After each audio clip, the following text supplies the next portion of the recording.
जितने आस्था चैनल पर कथा सुन रहे हो, जितने फेसबुक और यूट्यूब पर सुन रहे हो, बहुत सावधानी से सुनना। जब जीवन में कहीं समस्या खड़ी हो जाए, कहीं बहुत विकट समस्या है और कोई हल न मिल रहा हो जाता है। जीवन में कोई घड़ी ऐसी आके खड़ी हो जाती है जहाँ पर हमको सोचने के लिए भी समय नहीं। तब घर में लड़ाई चल रही है, क्रोध हो रहा है, विवाद हो रहा है, आपस में परिवार टूट रहा है, विवाद हो रहा है, पति पत्नी में झगड़ा हो रहा है, अदालत तक बात पहुंच गई, तलाक तक बात पहुंच गई, तो भी अगर एक श्रीफल को लेकर घर में घुमाकर उस पे लच्छा लपेटकर तुमरुका जी का नाम लेकर जिस पति पत्नी में झगड़ा और उसके नाम का मोली लच्छा जानते हो, मोली जो हाथ में बांधते हैं, नाड़ा, उसको लपेट कर अगर शंकर जी के मंदिर में ले जाकर उसको समर्पित कर दिया जाए तुमरुका जी के नाम से, तो पति और पत्नी में बैर होना समाप्त हो जाता है, दोनों में प्रेम बढ़ जाता है। तलाक की भी बात चल रही हो तो दोनों में प्रेम हो जाता है, तलाक समाप्त हो जाता है। शनिवार के दिन जो पीपल के वृक्ष में सरसों के तेल का दीप लगाता है उसको शनि कभी परेशान नहीं करता। और एक विश्वास के साथ आप लोगों से कहना चाहूंगा, जितने लोग आस्था पर कथा सुन रहे हो, जितने फेसबुक यूट्यूब पर सुन रहे हो, जितने लोग मालेगांव की पवित्र भूमि पर बैठकर कथा सुन रहे हो, दिल से कहूँ आप लोगों से, आप स्वीकार करिएगा, दुख की घड़ी में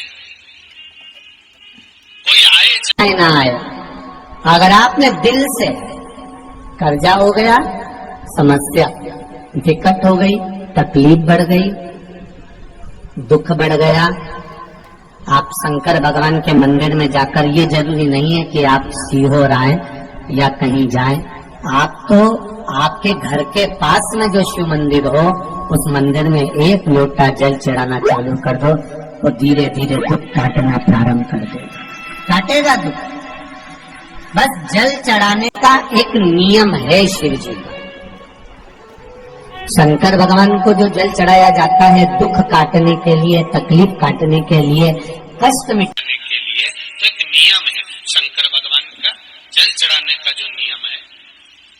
जैसे ये गौल जलाधारी है, यहाँ से पानी गिरता है, ये शिवलिंग है, ये दो जो भगवान का पानी जहाँ बहकर जाता है ये गोल में से, तो यहाँ जो स्थान है ये सीधे भाग पर गणेश जी विराजमान है, लेफ्ट भाग में कार्तिकेय जी है, बीच में एक मोटी सी लाइन होती है जहाँ अशोक सुंदरी है, ऊपर से जो बूंद बूंद पानी गिर रहा है वो शंकर भगवान की 5 लड़कियां हैं, जया, विषहरा, शामलीबारी, दौतली और देव। जहां गोल भाग है, जहां शिवलिंग रखा हुआ है, ये माता पार्वती जी का हस्त कमल है, जिसको पीठिका कहते हैं। महाराज, जल चढ़ाने का नियम है, जब हमारे ऊपर दुख होता है, तकलीफ होती है, कष्ट होता है, बड़ी दिक्कत परेशानी होती है, तो हम जल चढ़ाते हैं। तो जल को चढ़ाने का नियम है, पहले गणेश जी का स्थान, कार्तिकेय का स्थान, अशोक सुंदरी की जगह, फिर माता पार्वती की पीठी का, उसके बाद जलाधारी को स्मरण कर जल धीरे धीरे शंकर भगवान पर छोड़ा जाता है। जब धीरे धीरे शिव जी पर जल चढ़ाएं, उसके बाद में आप अपने मन की कामना जब जल चढ़ाते जाएं और बाबा से कहते जाएं, बाबा रोज कामना कहने की जरूरत नहीं है, एक बार आप कामना करो और उसके बाद जल चढ़ाना प्रारंभ करो, और उसको कहना जरूर, तेरे दरबार से कोई खाली नहीं गया मेरे शंभू, मैं नहीं जानती, मैं तो इतना जानती हूँ कि कंकर शंकर है और तू सुनता जरूर है। ब्रह्मा ब्रह्म लोक में है, भगवान विष्णु वैकुंठ लोक में है, पर मृत्यु लोक में मेरा देवाधिदेव महादेव है, मेरी सुनेगा जरूर। और बाबा से विनय कर आप आइए। जल चढ़ाने का नियम, अगर दुख है, तकलीफ है, कष्ट है तो ऐसे चढ़ा दो, और अगर मन कर रहा है डायरेक्ट शिव जी पे चढ़ाना हो तो तुम्हारी मर्जी, मतलब मना नहीं। शिव तत्व किसको कहते हैं? शंकर का गुणगान, शिव का स्मरण, भगवान शंकर का मंत्र जाप किसको कहते हैं, ये वही समझ सकता है जिसके भीतर शिव समाया होगा। और एक विश्वास के साथ आप लोगों से कहना चाहूंगा, जितने लोग आस्था पर कथा सुन रहे हो, जितने फेसबुक यूट्यूब पर सुन रहे हो, जितने लोग मालेगांव की ये पवित्र भूमि पर बैठकर कथा सुन रहे हो, आप दिल से उसकी कथा सुनना। इस वाणी का, इस व्यासपीठ का एक शब्द हो सकता है हॉस्पिटल में पड़ा हुआ कोई व्यक्ति, कर्जे में डूबा हुआ कोई व्यक्ति, गलत व्यसन में पड़ा हुआ कोई व्यक्ति को आपके द्वारा निकली हुई वाणी से भी बाहर निकाल सकता है। जैसे उस माँ को कहा किसी ने, सियोर वाला महाराज कहता है एक बार चले तो जा शंकर जी के मंदिर, उसने पत्र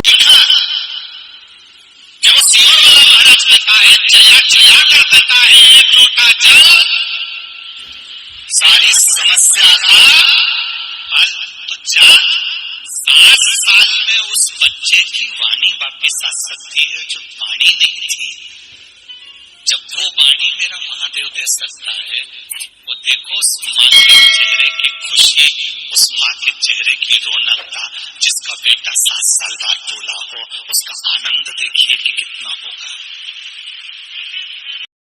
शिवाय नमस्तुभ्यम, हर हर महादेव। दोस्तों, भगवान शिव को खुश करने के लिए लोग कई तरह के उपाय करते हैं। आसान से उपाय जो शनि के दुष्प्रभाव को दूर कर देंगे, आप शनि के दुष्प्रभाव से मुक्ति पा लेंगे। शिव जी को शनिदेव गुरु मानते हैं। शनिवार को अगर आप इन खास उपायों को करते हैं तो शिव जी और शनिदेव दोनों की कृपा आपको प्राप्त होगी। शनिवार के दिन तांबे के लोटे में जल लेकर अगर उसमें थोड़े से काले तिल डालकर शिव जी का अभिषेक करते हैं तो इससे शनिदेव भी प्रसन्न होते हैं और शिव जी की भी कृपा प्राप्त होती है। शनिदेव के सामने सरसों के तेल का दीपक अवश्य जलाएं। काली उड़द, साबुत दाल, काली उड़द की, थोड़े से काले तिल और एक लोहे की कील या कोई भी एक वस्तु उसमें डाल दें। काले तिल, काला कंबल, कपड़ा, उड़द की दाल किसी जरूरतमंद को अगर आप दान करते हैं तो इससे शनिदेव प्रसन्न होते हैं। शनिवार की शाम पीपल के पेड़ पर जल चढ़ाकर 7 परिक्रमा अवश्य करें। इस दिन कम से कम 108 बार शनि मंत्र का जाप करेंगे तो भी शनिदेव प्रसन्न होते हैं। गरीबों को खाना खिलाएं। काले कुत्ते को सरसों का तेल लगाकर रोटी अवश्य खिलानी चाहिए। अगर आप शिव जी को प्रसन्न करना चाहते हैं तो पूजा में बेला और अलसी के पुष्प शिव जी को जरूर चढ़ाएं। शनिवार के दिन आंकड़े का फूल चढ़ाने से भगवान शिव मृत्यु के बाद व्यक्ति को मोक्ष देते हैं। शनिवार के दिन अगस्त का फूल शिवलिंग पर चढ़ाने से मान सम्मान में वृद्धि होती है। शनिवार के दिन जो भक्त भगवान शिव को 1 लोटा जल चढ़ाता है उसे अकाल मृत्यु के भय से छुटकारा मिल जाता है। ऐसे में रविवार के दिन भी जो भक्त शिवलिंग पर जल चढ़ाता है भगवान शिव उसके ऊपर बहुत ही प्रसन्न होते हैं। इसके अलावा माता लक्ष्मी की भी विशेष कृपा मिलती है। घर में धन धान्य की कोई भी कमी नहीं रहती है। शनिवार के दिन भगवान शिव पर अगर आप काली मिर्च अर्पित करते हैं तो आपके जीवन में जो भी रोग है, शोक है, दुख है, कष्ट है, दरिद्रता है, वह सब दूर हो जाती है। साथ ही व्यक्ति को सुख समृद्धि की प्राप्ति होती है। शनिवार के दिन जो भी भक्तजन शिव जी पर चावल चढ़ाते हैं, साबुत चावल का भोग शिव जी को आपको लगाना है। या तो आप मीठा कोई व्यंजन, खीर बनाकर तैयार कर लें और प्रसाद के रूप में भक्तों को वितरित कर दें। तो ऐसा माना जाता है, ऐसा करने से किसी की इच्छाओं को पूरा करने और भगवान शिव का आशीर्वाद प्राप्त करने में सहायता मिलती है। दोस्तों, इस तरह से आप शनिवार के दिन शिव जी को प्रसन्न कर सकते हैं। इनमें से जो भी उपाय शिव जी के लिए बताए गए हैं शनिवार के दिन आप अगर एक उपाय भी कर लेते हैं तो आपके जीवन से दुख, दरिद्रता, रोग, शोक का छुटकारा मिल जाएगा और आपको किसी भी तरह की कोई भी परेशानी का सामना जीवन में नहीं करना पड़ेगा। विश्वास के साथ करिएगा दोस्तों इन उपायों को। भगवान शिव अपने भक्तों पर हमेशा दयालु होते हैं, उनको आशीर्वाद देते हैं, अकाल मृत्यु के भय से बचाते हैं। वीडियो को ज़्यादा से ज़्यादा शेयर कीजिएगा, लाइक कीजिएगा, कमेंट बॉक्स में हर हर महादेव अवश्य लिखिएगा। चैनल पर नए आए हैं तो चैनल को सब्सक्राइब जरूर कीजिएगा। मिलते हैं अगली वीडियो में। धन्यवाद।